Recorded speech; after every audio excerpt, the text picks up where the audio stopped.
Hello everyone, welcome and welcome back. My name is Jennifer EIREEN, and this is a tarot reading to help support you through the process of the new moon right now, combined with the Mercury retrograde that is being initiated. In my video talking about the new moon, I mentioned the inner warrior archetype and the process of healing that we're going through right now. If you haven't watched that video yet, you can click the link. I will put it for you here in the corner. So in the video, I talk about the warrior energy and that we are right now collectively and individually in a process of needing to really heal that archetype, needing to remember and understand how to fight in a way that is fair, just, playful, and not harmful, so that we can actually support finding solutions and resolutions and establishing peace, rather than just putting out all of our ego energy. So this tarot reading is going to help us support this topic.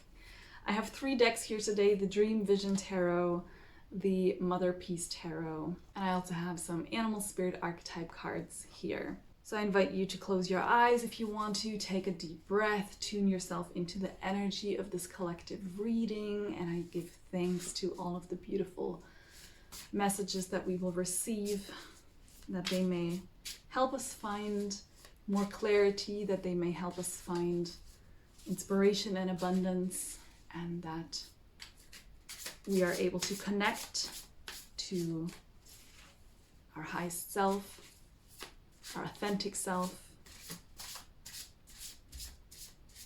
and to integrate the happenings of the next weeks, the new moon, and of the retrograding Mercury, and the other transits.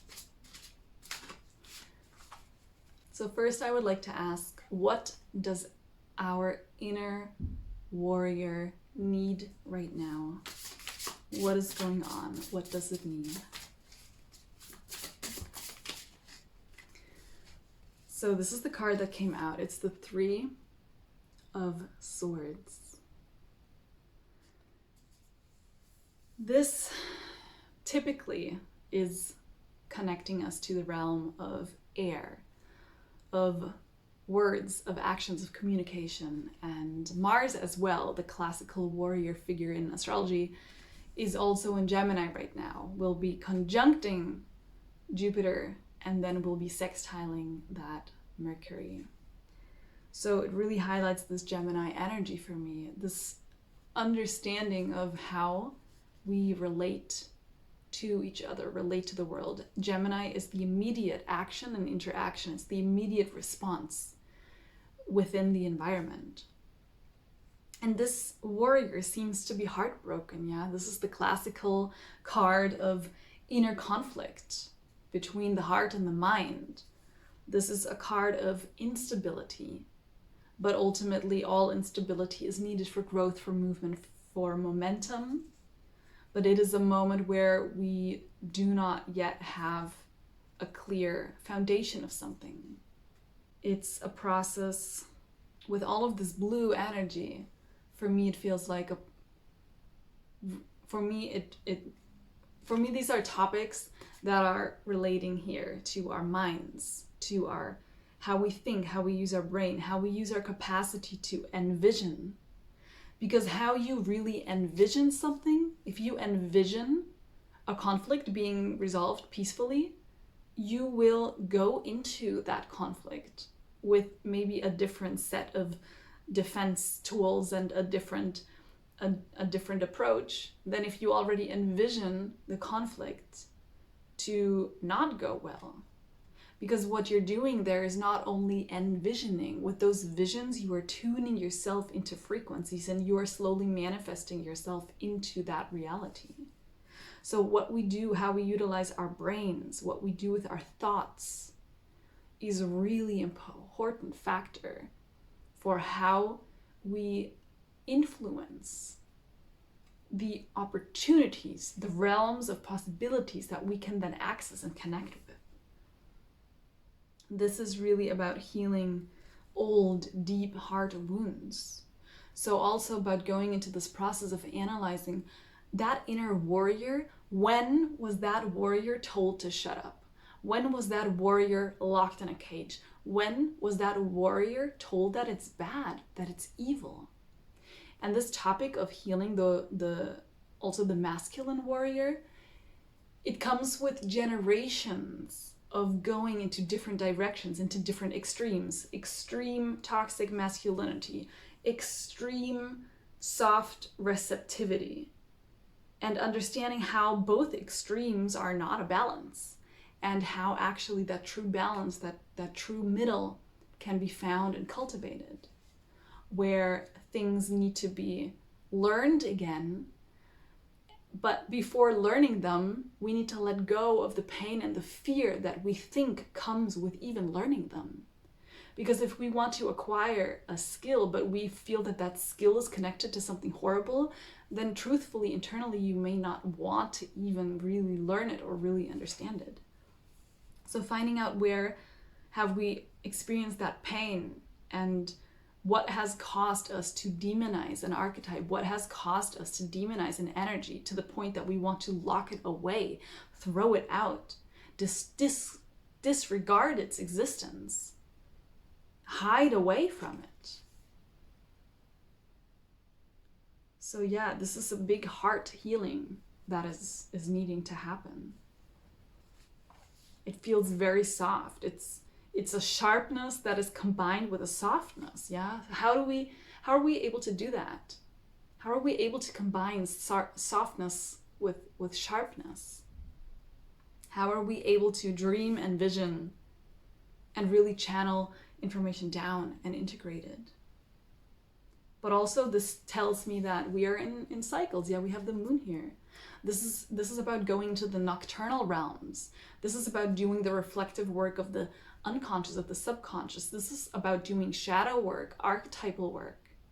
So by understanding that working with archetypes, it's also a great approach to go into the archetypal realm, to understand the language of the archetypes, read stories, read fairy tales, read psychology books mentioning those archetypes, so that you can access some of the things that are not easily understood and that you maybe cannot access through just doing somatic exercises, or just by doing breath work, or by doing this or doing that. Because we are at a moment where we need to release things from the body, and at the same time the mind needs to understand why it is important, and it needs to reframe belief systems. So those two things need to go hand in hand.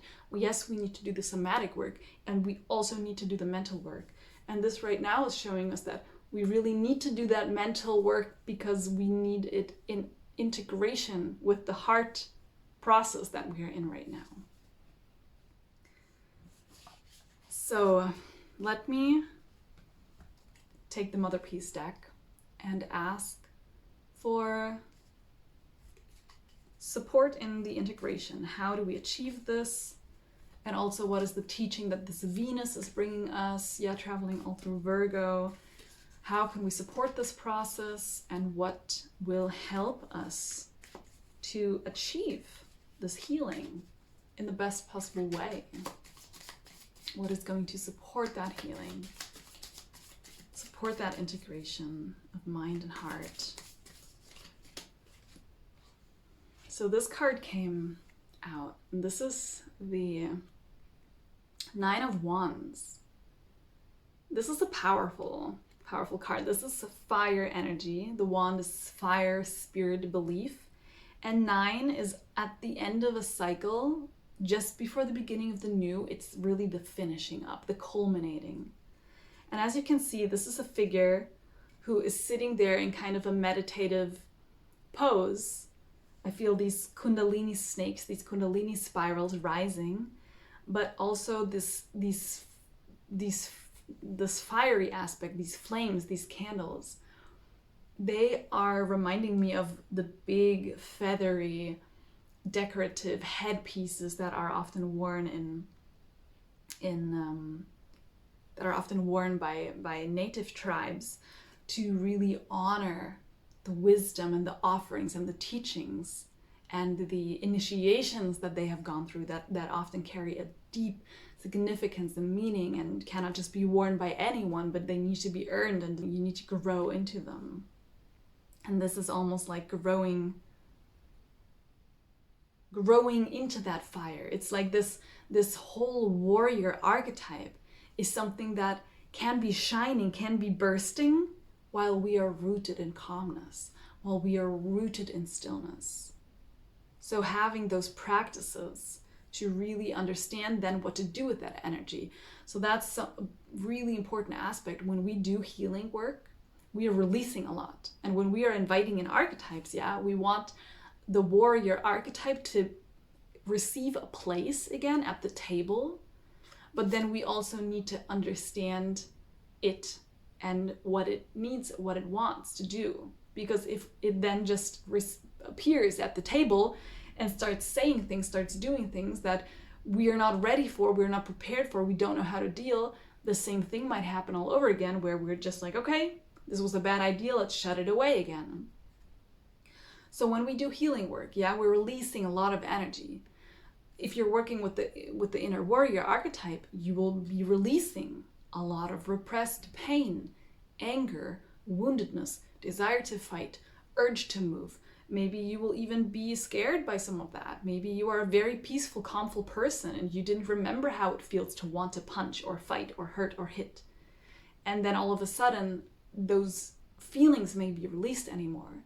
So in order to embrace that, in order to be able to experience that in a non-harmful way, it is important that you also create a strong foundation of a practice of understanding how to move energies through the body, how to release them actually out, and how to sit in certain emotions, how to sit in the flames of anger that then transform themselves into the flames of enlightenment, how to be patient and be grounded with a sense of wanting to fight. So then you have time to receive actually the wisdom and the knowledge that wants to be communicated to you right now, what you're even fighting about, and unraveling the deeper layer of meaning.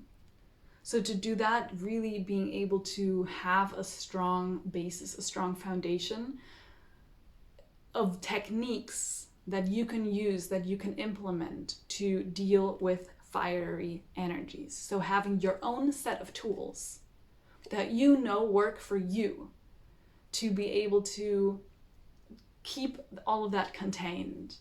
Because we don't want to just splurge it out into the world. We want to raise it from the buried grounds. We want to sit with it and filter out.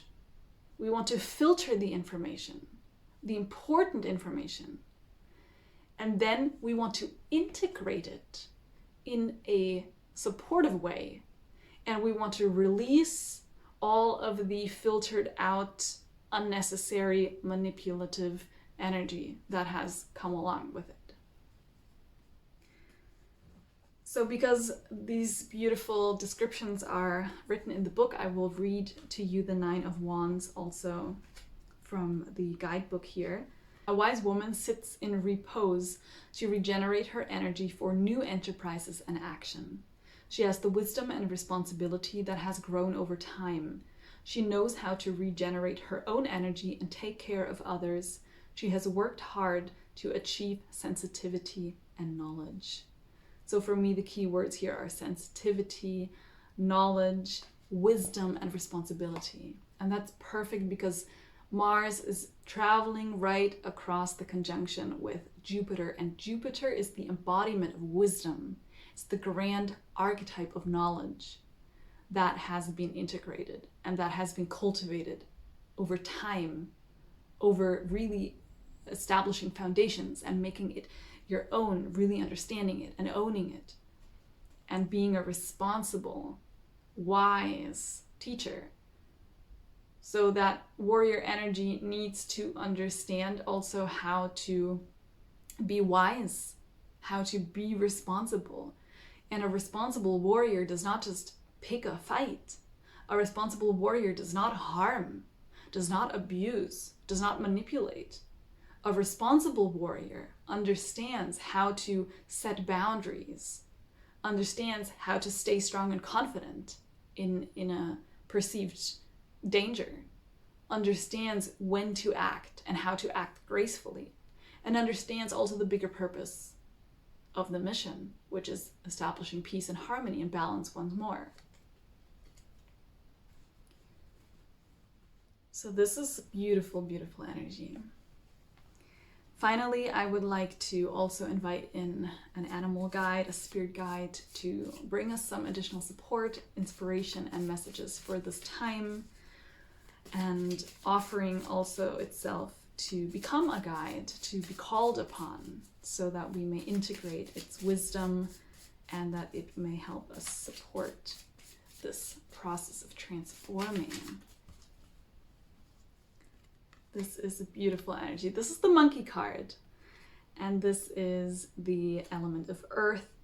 The monkey is a really playful archetype that understands how to play games, and I feel that that is something that can really help us with understanding this fire and understanding the sudden urges that may sometimes come with unlocking all of the stagnant energy.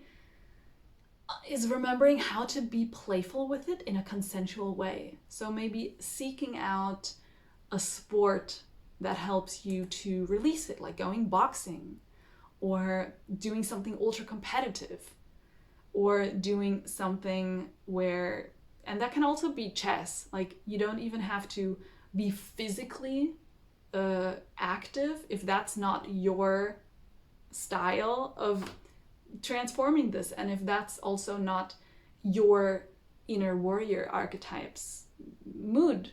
So it's not like a one fits all solution, but it's about figuring out what is yours, what will help you, but doing something where you can channel feelings. Yeah, it's about giving those feelings a place. And some people may be very active physically and they need to punch something, so they better go to a boxing studio. But other people, they need to channel the feeling of wanting to win. And that may be amazing than just going to play chess, or just playing a card game, or of going into a writing competition, for example, which would be great because this energy is in Gemini. So it's actually maybe a really helpful way to channel these emotions by doing something that doesn't require of also needing to punch and hit, but that also shows you how to utilize warrior archetypes in a contained mental way. But this may really differ for everyone because we've all had different experiences, and the warriors have been treated differently over different cultures and timelines. So some warriors may need to experience being given a place where to physically express, and other warriors may need to experience more how to mentally develop skills. And yeah, but this monkey is about being playful, being curious, yeah, curiosity, not immediately postponing something, not immediately shutting it out or naming it, giving it a bad reputation, but being curious, staying open to, okay, I will try it and see if it helps me. And also cultivating a sense of laughter, a sense of joy, a childlike playfulness and innocence. Being also really well at balancing, yeah, this long tail here. It's really helping the monkey when it climbs to balance itself so that it doesn't fall. So also really cultivating that extra sense of balance. And this is a beautiful metaphor because where the human spine stops right at the tailbone, that is from where your tail would be coming out. Yeah, we have kind of this little tiny fragment of a tail that because we don't have it developed anymore, but that's this area. So doing that spinal work right at the base, which is exactly what Kundalini meditations are doing, yeah? Activating that energy right at the base, because that will help you balance. And so then in the case of Kundalini energy and breath work, then also then drawing that upwards and bringing it into the mind, yeah? So there we have this like alignment and understanding how to move this energy up through your body, yeah? So we need to bring it into the mind. And we will be supported doing that Kundalini work, yeah? And starting with the tail, bringing grounding stability, and then slowly moving it upwards. And yeah, let me share just something quickly from the guidebook of this as well. The monkey spirit comes with the ability of problem solving, of humor, of creativity and adventure. And it brings you youthfulness and curiosity. Laughter and fun are good for the soul and are essential to live a happy life. So remind yourself to bring back humor and playfulness into your life. The child inside wants to be nourished in all ways. Learning new things and allowing yourself to have some fun are important to maintain a balanced and healthy state of mind. The monkey is also very social and compassionate. Bonding with others and spending time with friends and family can be equally important for the health of our body and soul. Don't be afraid to swing high and believe in your ability to navigate and keep a firm grip on the branches that hold you up. Sometimes we need a change in perspective to be able to see where we need to go. Receive the energy to help you be brave and honor your inner child. Trust that life can be fun and joyous. I feel like this is really important, especially since we're in Leo season right now, to honor the inner child, honor the fun, honor the games, understanding this childlike desire to be playful, to have games, to be a little bit competitive, and then understanding how that is a part of the bigger healing process. And yeah, what this inner warrior archetype used to look like in you as a child, and all of the things that came along in the way that then altered it and distorted it and toxified it, and cleansing out all of that toxin, cleansing out all of that stuff that doesn't belong to your heart, and going through this process of purification. These are beautiful, beautiful messages. I'm very excited about this time. It's a process that is deeply, deeply needed for the world collectively. And by doing your own process inside, you are also contributing to that healing of us all together. So thank you for your interest, your curiosity, for being here today. I will share the information about the decks below if you're interested in them. This one is called the Aeon Archetypes Animal Spirit deck that I created myself together with a friend. So we both drew all of the beautiful images that you can see here. We also wrote a guide booklet. We have a few copies left. If you would like to purchase it, you can go on my website and check out some more information about it. So thank you all so much. If you enjoyed this, please give it a like. If you want to subscribe to the channel for more information, I post regular updates on the cycles. And if you want, please share it with your friends and family, people you want to inspire with these beautiful messages. Thank you all so much, from my heart to yours. All the love, and I will see you next time. Goodbye.